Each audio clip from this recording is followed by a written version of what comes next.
क्षेत्र में योगदान करने का बहुत बड़ा अवसर है। साथियों, हमारी आईआईटीज तो हमेशा टैलेंट और टेक्नोलॉजी की इंक्यूबेशन सेंटर रही है और आईआईटी कानपुर की तो अपनी एक अलग ही रेपुटेशन रही है।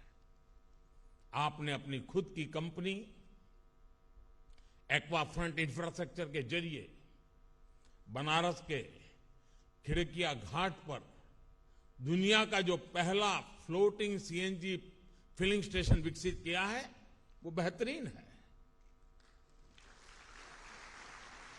इसी तरह आपने एग्रीकल्चर के क्षेत्र में स्टेट ऑफ आर्ट टेक्नोलॉजी विकसित की है। दुनिया की पहली पोर्टेबल सॉइल टेस्टिंग किट बनाई है। 5G टेक्नोलॉजी में तो आईआईटी कानपुर का काम ग्लोबल स्टैंडर्ड्स का हिस्सा बन चुका है। ये संस्थान ऐसी अनेक सफलताओं के लिए बधाई का पात्र है। ऐसे में आपकी जिम्मेदारियां भी कई गुना बढ़ गई है।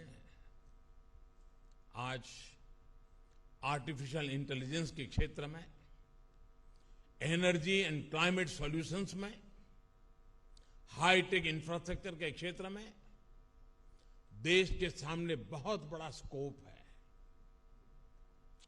हेल्थ जैसे सेक्टर भी आज टेक्नोलॉजी ड्रिवन होते जा रहे हैं। हम एक डिजिटल डायग्नोसिस के एरा में है, रोबोट असिस्टेड ट्रीटमेंट के एरा में पैर रख रहे हैं। हेल्थ डिवाइसेस अब घर की एसेंशियल बन गई है। डिजास्टर मैनेजमेंट में चुनौतियों का सामना भी हम टेक्नोलॉजी के जरिए ही कर सकते हैं। आप कल्पना करिए, हम कितनी व्यापक संभावनाओं के गेट पर खड़े हैं। ये संभावनाएं आपके लिए हैं। इनमें आपकी बहुत बड़ी भूमिका है। ये आपके लिए देश के प्रति केवल जिम्मेदारियां नहीं, बल्कि ये वो सपने हैं जिन्हें हमारी कितनी ही पीढ़ियों ने जिया है। लेकिन उन सपनों को साकार करने का, एक आधुनिक भारत बनाने का वो सौभाग्य आपको मिला है, आपकी पीढ़ी को मिला है। साथियों, आज आप 21वीं सदी के जिस कालखंड में हैं, वो बड़े लक्ष्य तय करने और उन्हें प्राप्त करने के लिए पूरी शक्ति लगा देने का है। जो सोच और एटीट्यूड आज आपका है, वही एटीट्यूड देश का भी है। पहले अगर सोच काम चलाने की होती थी, तो आज सोच कुछ कर गुजरने की, काम करके नतीजे लाने की है। पहले अगर समस्याओं से पीछा छुड़ाने की कोशिश होती थी, तो आज समस्याओं के समाधान के लिए संकल्प लिए जाते हैं। समाधान वो भी स्थायी, स्टेबल सॉल्यूशंस। आत्मनिर्भर भारत इसका बहुत बड़ा उदाहरण है। साथियों, हम सभी ने देखा है कि परिवार में भी जब कोई 20-22 साल का हो जाता है,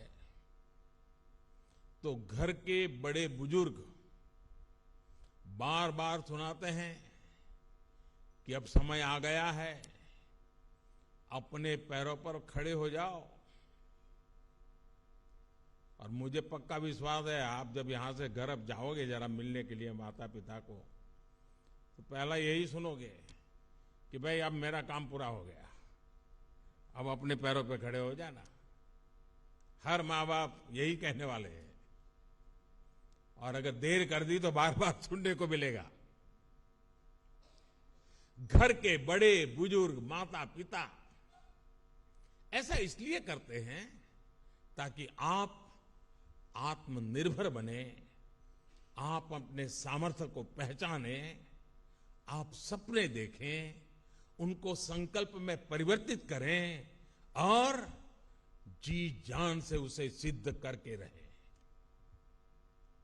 हमारे भारत ने भी तो आजादी के बाद अपनी यात्रा नए सिरे से शुरू की थी। जब देश की आजादी को 25 साल हुए, तब तक हमें भी अपने पैरों पर खड़ा होने के लिए बहुत कुछ कर लेना चाहिए था। तब से लेकर अब तक बहुत देर हो चुकी है। देश बहुत समय गंवा चुका है। बीच में 2 पीढ़ियां चली गई। इसलिए हमें 2 पल भी नहीं गंवाना है। साथियों, मेरी बातों में आपको अधीरता नजर आ रही है और बहुत स्वाभाविक है कि आपको अधीरता लगती भी होगी। लेकिन मैं चाहता हूं, और जब आज कानपुर की धरती पर आपके बीच में आया हूं, तो मेरा मन करता है आप भी इसी तरह आत्मनिर्भर भारत के लिए अधीर बने। आत्मनिर्भर भारत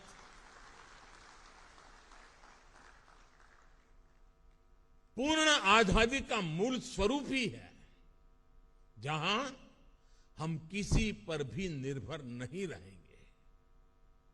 स्वामी विवेकानंद ने कहा था, every nation has a message to deliver, a mission to fulfill, our destiny to reach.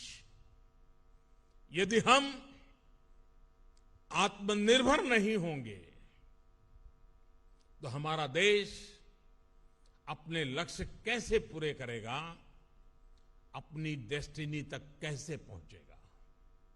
साथियों, आप ये कर सकते हैं, मेरा आप पर भरोसा है। और मैं जब आज इतनी बातें कह रहा हूं, इतनी चीजें कर रहा हूं, तो मुझे उनमें आपका चेहरा नजर आता है।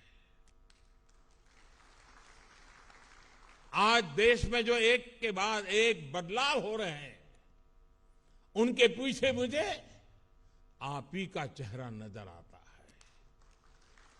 आज जो लक्ष्य देश तय कर रहा है, उसकी प्राप्ति की शक्ति भी देश को आपसे ही मिलेगी। आप ही हैं जो ये करेंगे और आपको ही करना है।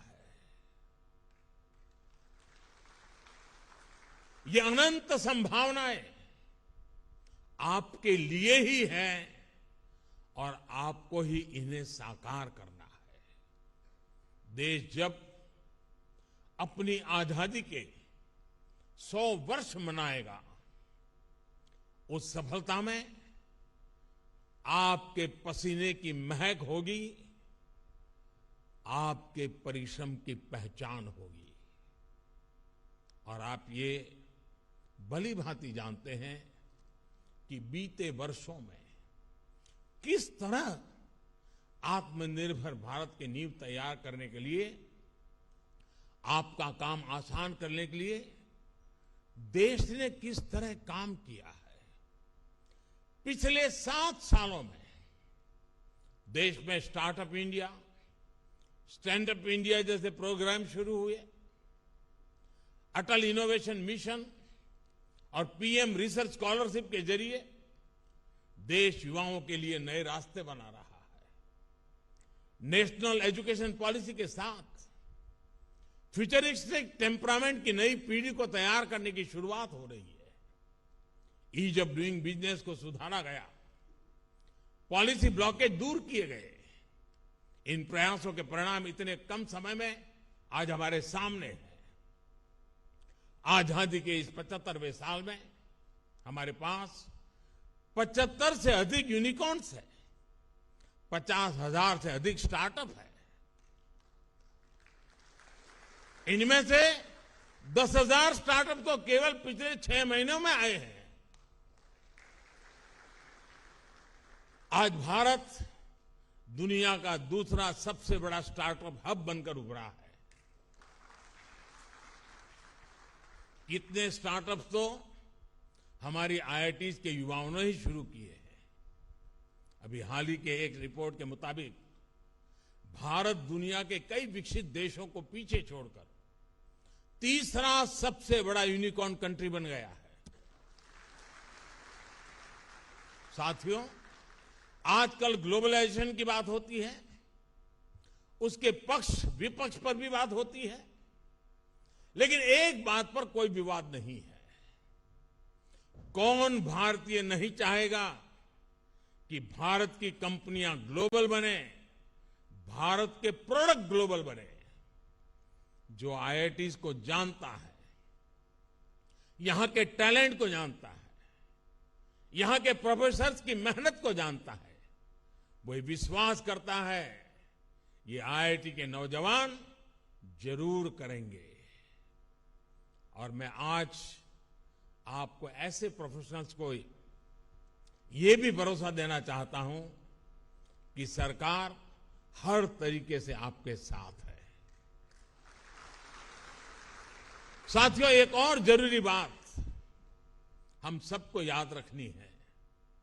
आज से शुरू हुई यात्रा में आपको सहूलियत के लिए शॉर्टकट भी बहुत लोग बताएंगे, लेकिन मेरी सलाह होगी कि आप कंफर्ट और चैलेंज में अगर चुनना है तो मैं आग्रह करूंगा, कंफर्ट मत चुनना, चैलेंज जरूर चुनना। क्योंकि आप चाहें या न चाहें, जीवन में चुनौतियां आनी ही है। जो लोग उनसे भागते हैं वो उनका शिकार बन जाते हैं। But if you are looking for challenges, you are the hunter and the challenge is the hunted. इसलिए आपको एक ऐसा इंसान बनना है